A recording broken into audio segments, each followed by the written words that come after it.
maioria das pessoas acredita que viver até os 100 anos é sinônimo de sorte ou de sacrifício. Imagina só, uma vida sem prazer, sem gordura, sem vinho, sem açúcar, sem erros. Mas e se eu te dissesse que a maioria dos centenários não viveu assim? Você acreditaria? Muitos deles fumaram por décadas, beberam uísque e nunca pisaram numa academia. E mesmo assim, viveram até os 100. Mas como isso aconteceu? Como hábitos não saudáveis geraram pessoas duradouras? Essa é uma das perguntas mais desconfortáveis e mais incríveis da medicina da longevidade. Hoje, você vai descobrir que o verdadeiro segredo dos centenários não é o que você pensa. Não tem a ver com sorte, mas tem a ver com as escolhas que eles tomaram ao longo da vida.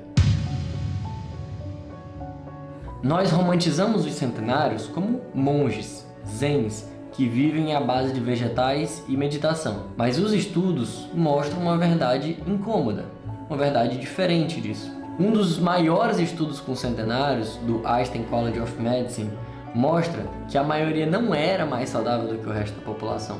Inclusive, alguns deles fumavam e bebiam com certa frequência.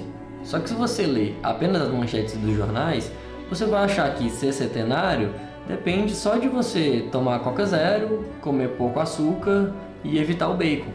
E a verdade é bem diferente dessa. Esses comportamentos, por mais curiosos que sejam, não explicam nada. O que esses centenários têm, na verdade, é algo muito mais profundo, que é o que a gente vai debater nesse vídeo.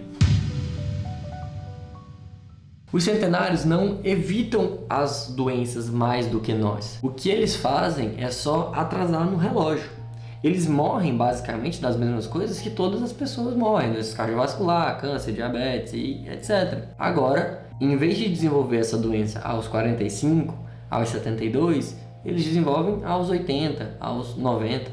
Então, enquanto a pessoa comum recebe um diagnóstico de câncer aos 70, aos 100, um centenário típico recebe aos 95.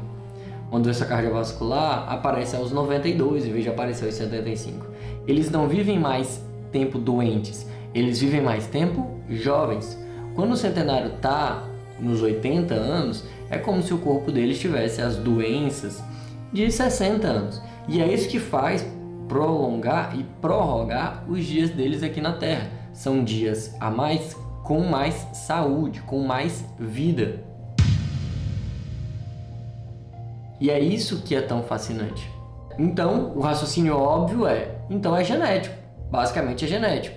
Sim, em parte é genético. Ser irmão de alguém que é centenário aumenta as suas chances de ser outro centenário também. Mas os estudos com gêmeos idênticos mostraram pra gente algo muito interessante. Só 20 a 30% se deve aos genes. Pelo menos 70% está nas mãos dos nossos comportamentos e do nosso estilo de vida. Ser irmão de alguém centenário te ajuda sim através dos genes, mas também te ajuda porque você vai ter hábitos e cultivar hábitos de uma família que gerou centenários. O que é interessante disso pra gente é que nós não podemos copiar os genes, mas nós podemos copiar o comportamento. E o que gera essa longevidade é 70% devido ao comportamento e ao estilo de vida. Traduzindo em outras palavras, você pode funcionar, viver como um centenário sem ter nascido ou sem ter nascido com essa predisposição genética. Então, o que os centenários têm em comum? Eles preservavam basicamente 3 aspectos. Primeiro, mesmo com esses hábitos não tão saudáveis, ou não tão bons, ou estranhos de beber, de não frequentar atividade física, eles preservavam baixa inflamação crônica, boa função cognitiva e eles preservavam mobilidade. Esse é o trio mais importante que alicerça o pilar de vida de um centenário. Eles morrem tarde, mas principalmente eles vivem bem até praticamente o final. Entenda, não são pessoas que são super-heróis, eles não vêm de outra galáxia. Eles geralmente vêm de lugares bem simples, com acesso limitado à medicina, com restrição alimentar. Além desses 3 princípios, existem 5 fatores que são condizentes e congruentes com basicamente todos os centenários. Então vamos lá. Embora eles não vão à academia, primeiro, eles se movimentam o tempo todo. Então são pessoas que cuidam da casa, que caminham, que mexem com terra, que carregam coisas, que plantam ou que estão se movimentando, são ativos durante a vida. Eles não são 99% sedentário e passam 1 hora por dia na academia. Segundo, eles vivem com um propósito. No Japão chamam isso de Ikigai, ou a missão de vida, ou a fé, ou a responsabilidade com o resto do mundo. Mas basicamente eles acordam com um motivo, com um propósito. Eles sabem muito bem qual a função deles aqui na Terra, o que eles estão fazendo. E isso faz toda a diferença, porque isso vai modular os seus hábitos. Terceiro, eles comem com moderação e comem comida de verdade. Geralmente pouco açúcar, pouca comida processada, geralmente pouco álcool, muita fibra, legumes, raízes, grãos e mesmo os que comem carne de verdade. Quarto, eles dormem bem e respeitam o ritmo do corpo. Então você não vê centenários fazendo escalas de trabalhos malucas, turnos malucos. Eles dormem cedo, com o baixar do sol, com o início da noite, e acordam com o sol. Eles têm uma rotina, têm uma cronicidade, porque isso ajusta o nosso corpo e traz uma otimização metabólica. E 5, um dos mais importantes, talvez um dos que a gente mais menospreze, eles vivem em comunidade. Então eles têm uma família por perto, os vizinhos são considerados irmãos, as relações são fortes. E relações fortes trazem menos depressão, menos inflamação, menos solidão. Então, a pergunta óbvia que fica não é como viver até os 100, mas como viver como um centenário, mesmo que você morra aos 80. Para isso, você não pode viver com medo, você precisa viver com intenção. E segundo os pilares do Dr. Peter Attia, que foi quem basicamente extraiu o roteiro desse vídeo, os 5 pilares para você viver com intenção, para você viver com saúde, são basicamente: primeiro, exercício físico e estabilidade. Então você precisa ter a capacidade de gerar massa muscular, força e de conseguir se estabilizar, exercícios que mantenham o equilíbrio, porque muitos idosos sofrem da perda do equilíbrio. Segundo, sono com regularidade e uma rotina circadiana. O seu sono precisa funcionar bem.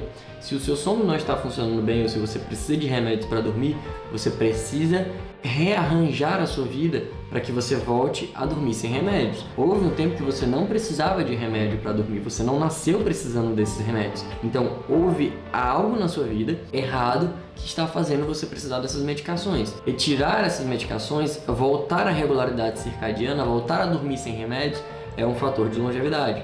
Terceiro, alimentação anti-inflamatória, com alimentos benéficos para o corpo, que diminuam a inflamação, diminuam os radicais livres, e alimentação hipoglicemiante, alimentação que diminui o açúcar do sangue, que não aumenta o açúcar do sangue, que tira o açúcar do sangue. Quarto ponto, gestão do estresse e das emoções. Isso, quando a gente fala, parece algo distante. Gestão do estresse, viver comedido, não se controlar. O que disso é importante? O estresse crônico, a gente sofre o estresse crônico fisicamente. Quando a gente está estressado, preocupado, nervoso com alguma coisa, o nosso corpo entra em sensação de luta ou fuga. Só que quando a gente estava lutando ou fugindo, isso durava 1, 2, 3 horas no máximo. Em alguns momentos na nossa vida hoje, a gente passa o dia inteiro estressado, o dia inteiro nervoso, vários dias da semana desse jeito. Então isso gera uma sobrecarga de estímulo negativo no nosso corpo, uma sobrecarga de radical livre no nosso corpo. E isso envelhece a gente, isso machuca os nossos órgãos. E por último, evitar intoxicação, evitar álcool, evitar cigarro e evitar os poluentes. Esses comportamentos constroem um corpo biologicamente jovem. É você ser jovem por mais tempo possível. Então agora para e pensa um pouquinho comigo. Quantos desses hábitos você cultiva hoje? Você tem propósito ou só tem rotina? Você dorme bem ou você só apaga e acorda baseado numa medicação? Você come para se nutrir ou você come para compensar um estresse, porque você está feliz, porque você está triste, porque você está preocupado, porque você está feliz, porque você quer comemorar ou porque você quer afundar as lágrimas? A verdade é que ninguém ensinou a gente a viver bem até os 100. Não existe um manual, um roteiro perfeito, e pode ser que a gente faleça amanhã de um acidente. Só que, embora tudo leve a gente a trabalhar, a pagar conta e sobreviver, a gente precisa saber que a nossa função é trabalhar para que a gente viva com saúde e com clareza pela maior quantidade de tempo. Porque se for para trabalhar só para pagar conta, a gente pode até viver mais, mas a gente vai viver pior. Então, uma das coisas que eu sempre penso quando eu penso em longevidade é que longevidade não é só um número. Longevidade é a sua última década de vida. Como é que vai ser sua última década de vida? Você vai estar pensando, andando ou sendo empurrado? Você vai estar conseguindo raciocinar ainda ou você não vai ter mais as suas memórias? Você vai estar livre ou vai estar preso num leito? Você vai ter massa muscular para se sentar num vaso, se limpar e se levantar, ou você vai precisar de ajuda de alguém para fazer isso? Você vai conseguir cumprir com seus compromissos e aproveitar as pessoas que você ama, ou você vai estar ali só sobrevivendo? O que eu desejo para mim é que eu não seja refém da minha própria velhice, e é o que eu desejo para você. Então, se isso faz sentido para você, se inscreve aqui no canal. Esse é um espaço que a gente vai falar de longevidade com lucidez, sem picaretagem, sem fórmulas mágicas, sem prometer coisas que não existem. É saúde com sentido, porque viver mais só vale a pena se for para viver bem. Eu sou o Dr. Marcos Yuri Costa Favo. Se esse vídeo te ajudou, compartilha ele com quem você quer que viva muito com você. Dá o like, que é o pagamento de quem grava vídeo para o YouTube, e se inscreve no canal.